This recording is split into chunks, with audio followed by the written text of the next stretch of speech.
Welcome to this very special edition of Bedford Common. My name is Julie Turner. My co-host is Ralph Hammond. And our very special guest is none other than the president of Middlesex Community College, Dr. James Mabry. Dr. Mabry, thank you so much for being with us today. It's my pleasure to be here. Thanks for the invitation. Well, we're delighted. So how has this first year or so worked out for you? It's actually been wonderful. I've been here almost 2 years. It's coming up on 2 years now. No, it's been you've done so much. No, and I think that Yeah. the point is that time flies when you're having fun. Okay, I'll go with that. And it really has been a lot of fun at the college in a very interesting, 21 months I think it is now. Wow. Close enough to 2 years. We're getting there, yes. So, of that time, what kinds of things have been important to you? What has been your raison d'etre? What has been your best project? Sure. Well, I think that, you start by really trying to set the tone at the college and really try to develop a very strong culture so that people really understand where they all fit in to the process. And we've really talked about building a culture where it's really open, it's honest, people are accessible, and that we really do work in a transparent manner across the college. With 2 campuses, it's a fairly sprawling place sometimes. And just being available for people, being accessible, being visible. I spend a lot of time talking to the people at the college and helping them understand how they fit into the mission of the college. And you come from a somewhat non-traditional background because you have a lot of community college in your history. Well, like many of the students at community college, I took a rather crooked path through higher education, and it really was the third college I attended and that really got me going. So it did take me overall 10 years from the time I started to the time I finished to get my bachelor's degree. Oh, but that's not unusual for many, many people. Right, and there was, some fits and starts. There was some time out to work and travel and get my head screwed on straight. When I finally did go back to college at 26, I never missed a class. I was very, conscious of what a privilege it was to be at a university and really enjoyed being in school and learning every day. Well, Middlesex has, for some years, if I'm not mistaken, had a transfer program. You come to Middlesex and we will help you get into other schools if that's your wish. Absolutely. About 60% of our students come with the vision that they will transfer to a 4-year institution after 2 or 3 years. Many of our students do not complete in 2 years because they're working. The overwhelming majority of our students are working while going to school, and many of them have other family responsibilities. So they sometimes take a bit more time. But we do transfer students to institutions all over the country, really. I think one of my favorites is a student I worked with actually at my previous college. When I met Robbie, he was working at PetSmart. He told me he was taking 6 years to get his 2-year degree. He was taking his time and having a good time while going to school. But he got quite serious near the end and ended up getting a full scholarship to Columbia, completed his degree at Columbia, and this fall he started a PhD in molecular biology. Holy calamity. At Princeton. So I don't even know what molecular biology is because I'm a history major, but you see it's that students pieces. Can start anywhere and start at a community college and really go on. You never know, and I got to interject my personal one too. My wife Jean and I sponsored a young woman from Nepal, studied at Middlesex for 2 years, did real well, and lo and behold got accepted at Mount Holyoke. Sure. Full room, board, tuition, and book allowance. Right. And it was the start at Middlesex that made it happen. We have students going to Wellesley, going to Smith, going to UMass Amherst. Yep. I think another thing that's interesting right now is this, last year the state started a new program called the Commonwealth Commitment, where if students come right out of high school and keep a minimum 3.0 GPA, they will actually get a refund every year they're in the program, up to 10% of their tuition. And then when they transfer, the same thing will happen at the state university, as long as they stay on path and on track. So we're estimating that students can complete this program and complete a 4-year degree for $30,000 to $35,000. Wow. Right, that's about 1 year tuition at a private college. And that's Oh. all 4 years, and you'd have a bachelor's degree at the end. That's tuition less room and board. Right, yeah, yeah. Yeah. I'm breathless and, Yeah. and so pleased. That's not a program I knew about Right. because I don't have anybody in school these days and I'm just not paying attention. Yeah, Governor Baker actually came to Middlesex Community College with most of his cabinet. All the 29 presidents and chancellors came and we all signed this agreement at Middlesex Community College last spring. So it's called the Commonwealth Commitment, and students and parents should ask about it when they come to the college. Now, if they're in that program, is it still limited to you have to do it in 4 years or 5 years, or do you get a No, it range? really is asking them to complete their associate's degree in 2 years Yep. and their bachelor's in 2 years. Okay, so they're really locked into that. They're promoting that, Ralph, because all the research shows that students who go full-time are much more likely to complete. And while this will apply to a smaller group of Yeah. students before that, it's a start in that direction to say, if you can go and commit to this and really do a good job, we're going to give you a break. So in other words, it's like having a part-time job you don't have to do because you're going to get paid anyway. Exactly.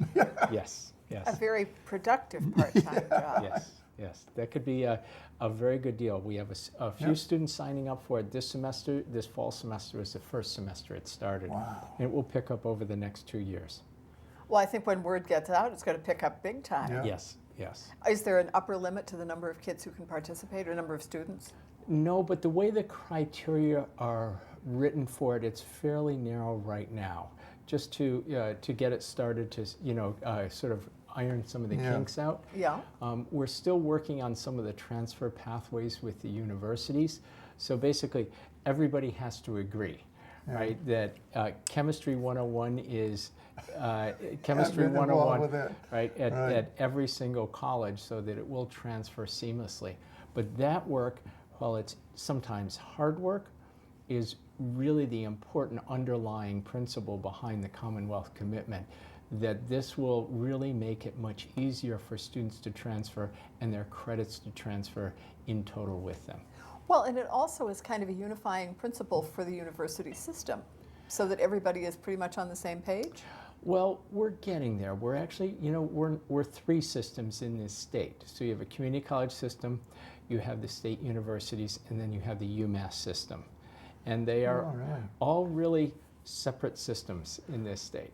Ah, And okay. so- See, I would have thought UMass it would be maybe the community colleges and then UMass. I didn't realize UMass So we stood on its own 2 Yeah, feet. Right, so we have 15 community colleges, Yeah. 9 state universities, and 5 in the UMass system. So, Okay. Well, Oh, you that's heard right. it here UMass first. is the Amherst. right, leg Amherst, of the whole deal. And Lowell, Boston. Boston, Yeah. medical school, and one other. Yeah. Mm-hmm. Ah, well, now I'm going to have to process that. Yeah. No, so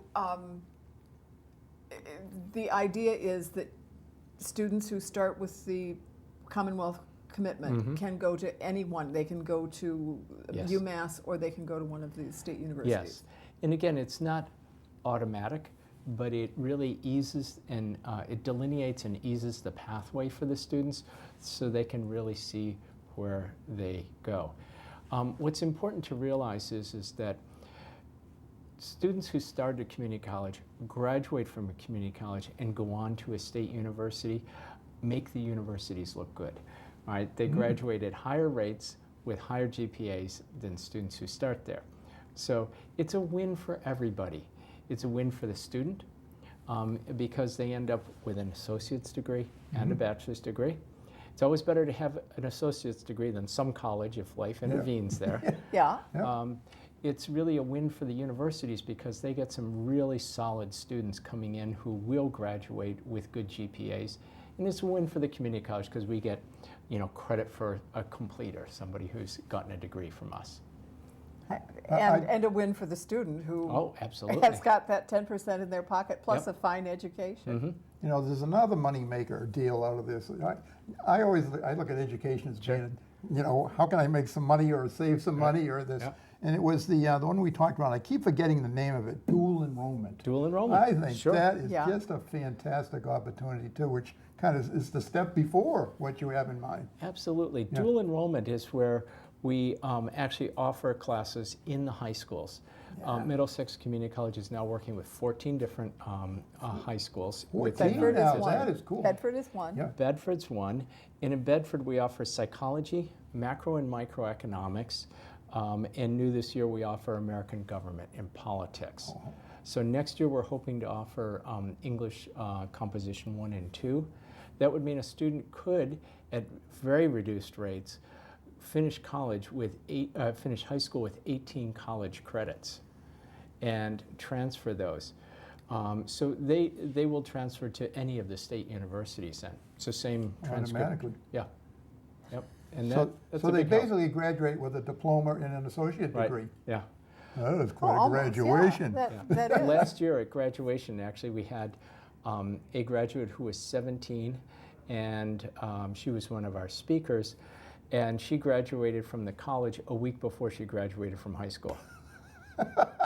Okay, so she had a full 2-year degree. She'd earned 60 credits. While she'd gone during school, she'd gone after school, she'd gone summer. She'd worked very hard. Well, a lot of students are looking for things to do in the summer. They're Absolutely. looking for things to do after school if they're not involved with the sport program. Taking nighttime class. Absolutely. Yeah. Well, and that's beyond that. There are other things that you're doing to integrate the college in the community. Well, we've really worked hard, I think, to expand our presence in Bedford over the last couple of years. And I'm not sure if you were familiar with the fact that we brought a group to participate in the Rotary Run. Oh, I'm familiar with that. He was and made all Ralph of made it. me do it. Well, and we all got Right. we all got the message, and you did very well. You brought a lot of people. What a It team. was good fun. We actually had a team at 2 different events that day because there was also a running race at Northern Essex Community College. So we had to sort of divide to conquer that one. But also, we've walked in 2 of the Bedford Day parades now Yep. in the last couple of years. And that was fun to do that with students Yep. and my wife, Judy, and our wonderful float that we have. Yeah, I know. It's always good to get that out of the garage. It was nice to have a booth at the Bedford Day this year. I got to meet a lot of local residents who stopped by the booth to talk to us.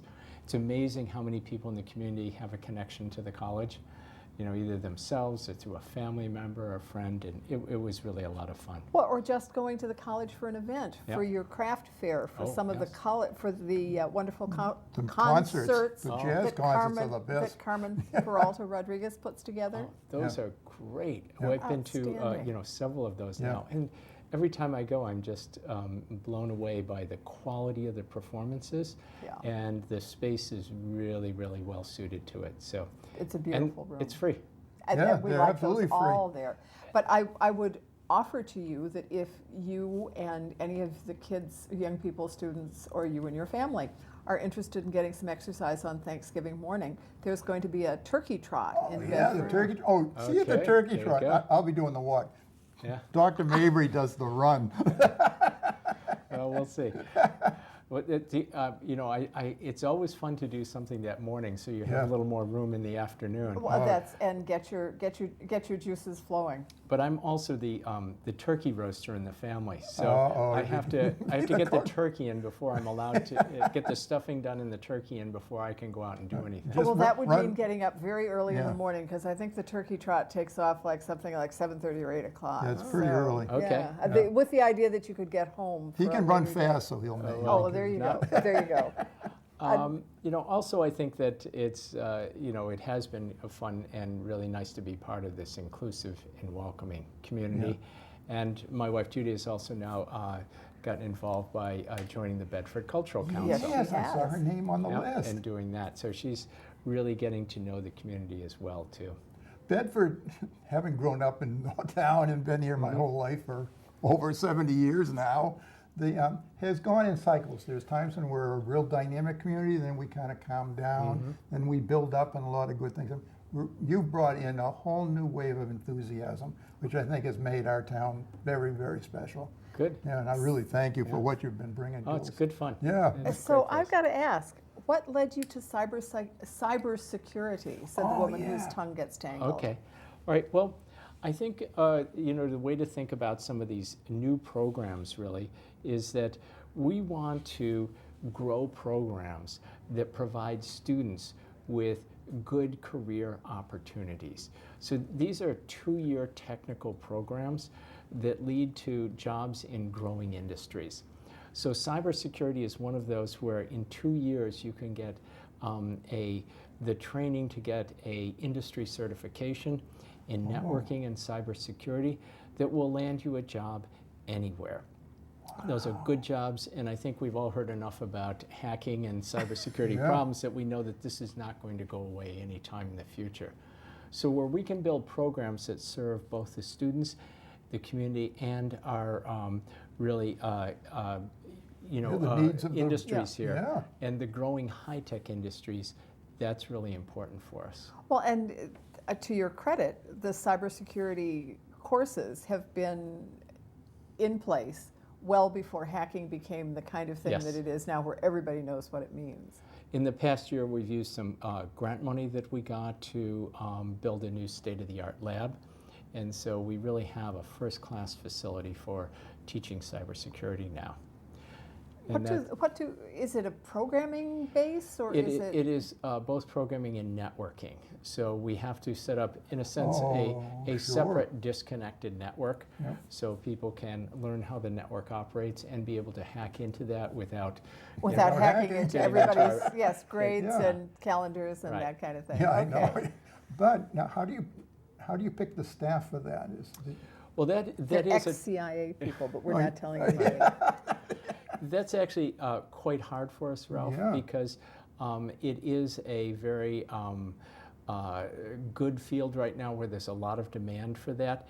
And it is tough at the salaries we pay at the state level to be able to afford sometimes you know, people who can make considerably more in industry. So we were really fortunate this year to get a young man coming right out of college, just finished a program. And he's, you know, he's learning more every day. He's really soaking things up, but he has just been a real breath of fresh air for the program. Enthusiasm like you wouldn't believe. Well, and what a bonus for him to find a program like yours to stretch his wings, to grow, and to be right at the forefront of the industry. It's been a good fit. We found somebody who really wanted to teach and work in an educational environment, but loves cybersecurity, so it turned out to be a good fit. I would like to know the path that brought you together. That sounds like a little Yeah. piece of magic.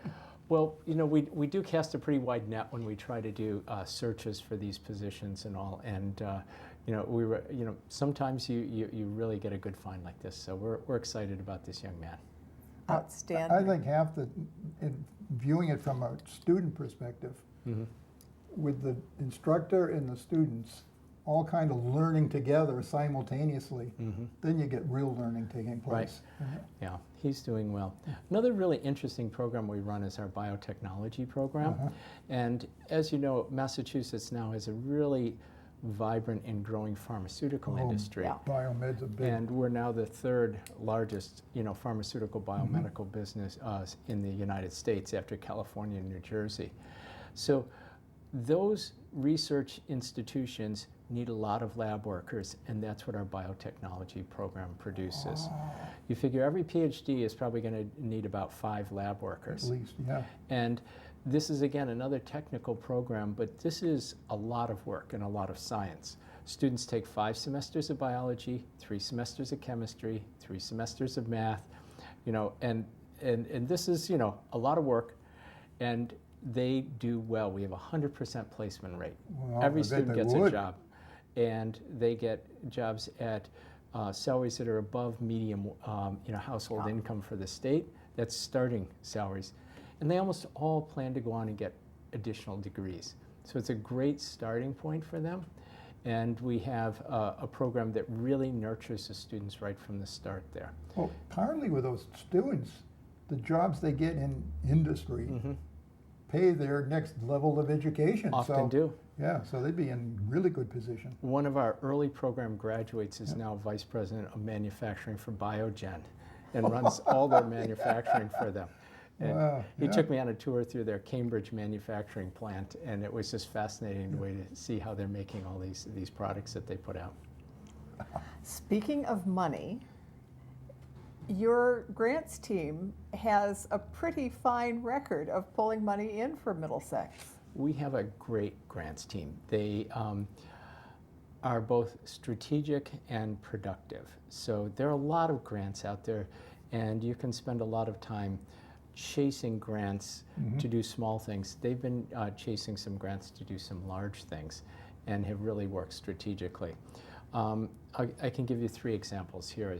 One, we got a $100,000 grant from the Cummings Foundation. Cummings Foundation is a very generous foundation coming out of the Cummings Property Management Group, and they gave out $100,000 grants.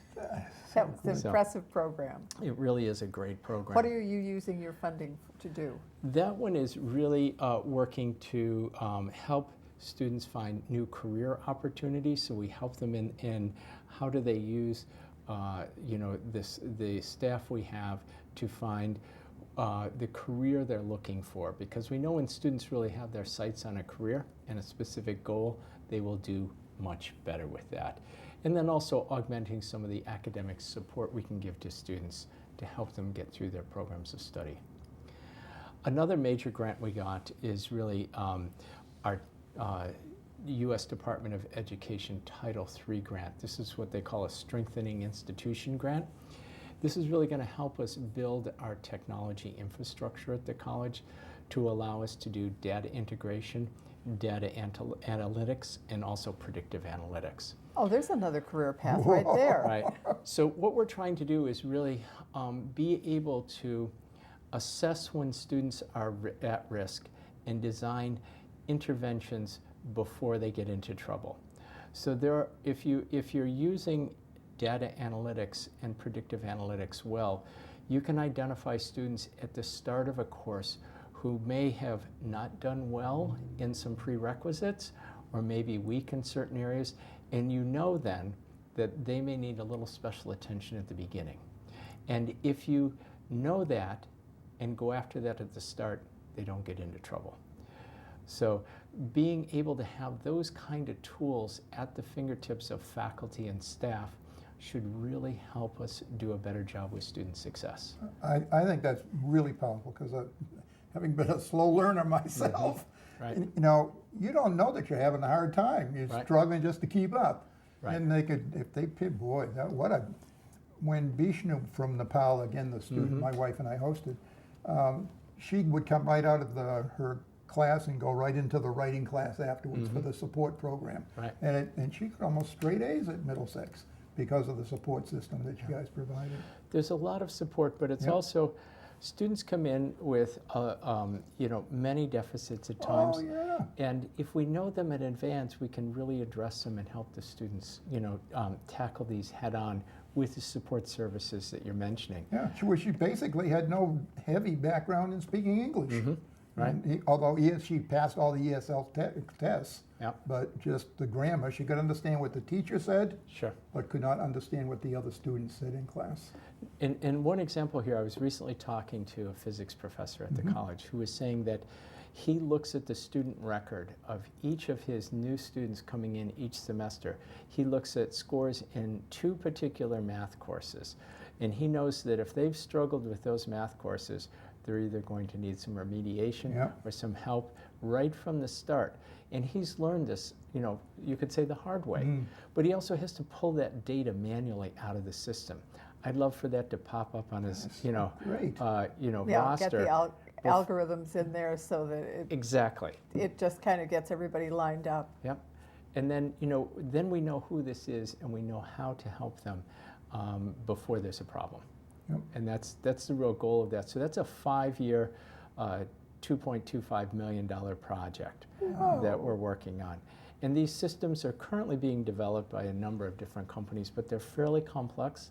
They pull information from a lot of different sources, and then they're really both doing analytics on it, but they're also then helping you to identify students, at risk and solving their problems. So some of it can be as simple as, messaging the students themselves, saying, you didn't do well in those last 2 tests. Do you need some help?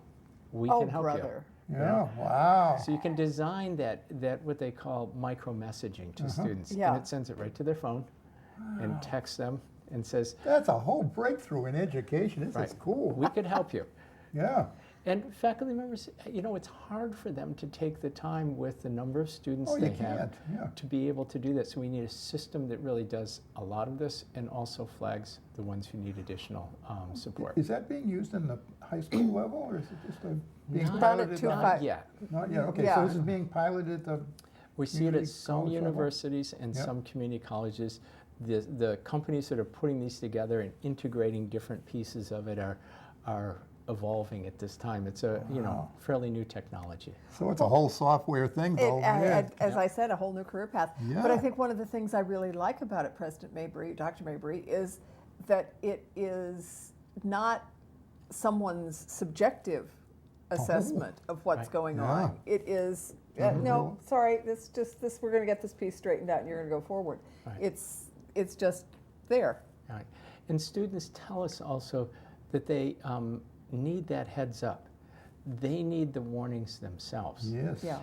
And Absolutely. working with today's students, particularly our digital natives, as Mm-hmm. we say, a lot of them would prefer to get that message digitally rather than face to face. That's really cool. Yeah.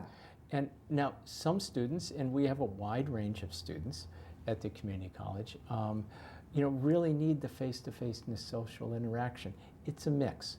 So you have to really think about the channels you're communicating with your students through and make sure that it's set up for ones that they feel most comfortable with. You need to initiate the topic. Mm-hmm. And if a teacher comes and says, "Hey, you flunked again," that's Yeah, not going to that's- get them very far. That's a bad message. It may be true, but it's not a good Yeah. message. There's some interesting studies out showing these micro-messaging applications, which are really very inexpensive to put together and operate, have tremendous success. Yeah. Where the first article I read, the people at University of Texas, Austin, who developed this, a couple psychologists, could not get their results published because nobody believed they were real.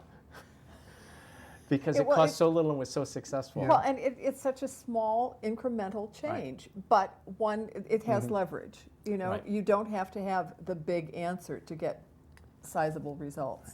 So it's not that you have to start, expensive programs necessarily, but you need to have, the data integration and the data analytics going on behind the scene. Yep. This is what they talk, generally about as big data out there. Yeah. But it's most of No. it, it's just sitting there. Yeah, it's real. Yeah. It's How to do a person. we Yep. then use it for accomplishing really our mission of student success?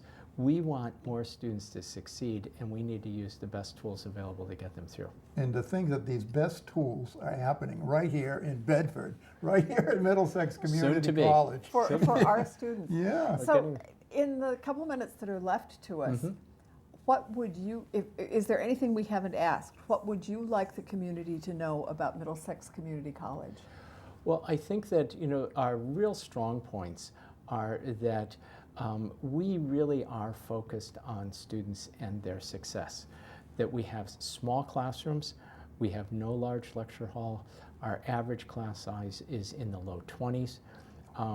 We have faculty who have dedicated their careers to helping students. We don't do research, we don't do a lot of publication, we focus on teaching and working with students. And for me, it is a privilege every day to work with people that are that focused, that dedicated, and I see them going over and above for their students all the time. People reach out to their students, they pull them in. I can't tell you how many alumni I've met who said it was because of this person, either a faculty or a staff, who reached out to them, who got them engaged. and really help them transform their lives through education. So I think that's what we're really, really good at, is making connections with students. We see a lot of students who start at other places and find that they're not as personable, they're not as nurturing, and some students really need that close environment. And so I think that's what we're really good at. I don't think hardly a week or two go by where I don't run into someone that said, you know, if it wasn't for my start at Middlesex Community College, Yeah. I wouldn't be where I am today. Yes. And these are people in very high level positions. Sure. Yeah, Yeah. amen. Yeah. Thank you. You're welcome. Thank And you for thanks. Yeah, being this with has us been today, super. and thank you for what Middlesex Community College is meaning for its students and our community. And yeah, thank you for bringing what Yeah. you brought to Middlesex to Bedford as well. This We're is cool. glad to be part of the community. It's a great community. No, don't stay with us. This is a standalone. So they'll take that part out. And thank you for joining us to learn more about Middlesex Community College and President Mabry.